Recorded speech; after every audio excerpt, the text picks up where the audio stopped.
Okay, hi, another video.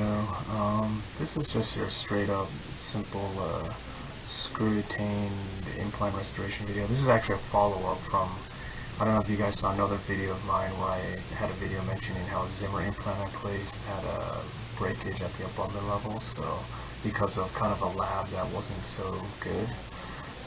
So this is basically the follow-up video to that, showing the implant restoration made by the lab that I usually send all my implant restoration cases to, and they do a good job. And this is all custom screw retained abutment. They're able to, I don't even need to order the abutment part from Zimmer. They actually, I don't know if they make it or they have it in stock or something, so that's one less cost that you have to pay Zimmer. So it's really great to have a relationship with a lab like that, because man, these like Zimmer, Nobel, just the abutment parts are probably, I'm thinking like $200. They're really expensive. So I mean, the lab will do it in their own place and house and save you a lot of money. So, and plus it's a nice screw retain restoration.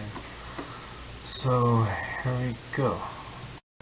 Okay, here we go. So me removing the healing abutment for the Zimmer implant. Zimmer implant to me is the best implant because of their implant to abutment interface. Their platform, it's like flush. I don't know how they do it, but the healing abutments, the abutments, they all kind of sit flush with the implant. The Nobel and Hyosin, I don't think they do that. And don't get me wrong, I love Hyosin, but oh yeah, anyways, here you can see that restoration, right? Take a look at it. It doesn't look like a smooth, like cone shape, right? You kind of see like, how to say, there's a little bit of a cone and then it just kind of becomes like a different shape, right? Like flat shape. You're like, whoa, a tooth doesn't normally look like that. But I'm telling you, you want that kind of restoration to sit on top of the gingiva. You don't want it actually pushing or putting a lot of pressure on the gingiva. And my lab, A&M in Santa Ana, makes it so as it emerges from the gum line, this is why I slow this down, this is important. It kind of doesn't press on the gums, but kind of just flows into that little gingiva area, not pushing it or anything and causing pressure. I know people want that kind of natural emergence profile look, but that doesn't work with implants. You know, an implant is not a tooth, so you kind of have to think of it differently in terms of the restoration part. So that's why I like Zimmer. If you saw that kind of the way it comes out of the gum, the way my lab makes it, that'll sit flush with the implant interface, and I'm telling you, that's going to prevent, what, in my opinion, a lot of cervical bone loss. So me just doing the proximal contact checks, that's the thing with screw retain implants. I'm telling you, you really have to, it's hard to get those proximal contacts correct, you know, because there's no give. So there's no, they have to be right on point. There's no way you can hide that. So now we're here, we're just doing the occlusal check.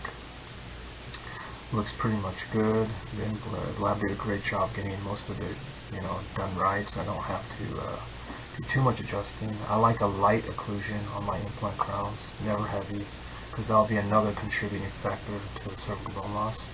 And here we are, just gonna place the final torque into the screw. So yeah, I got very good torque on this one as usual.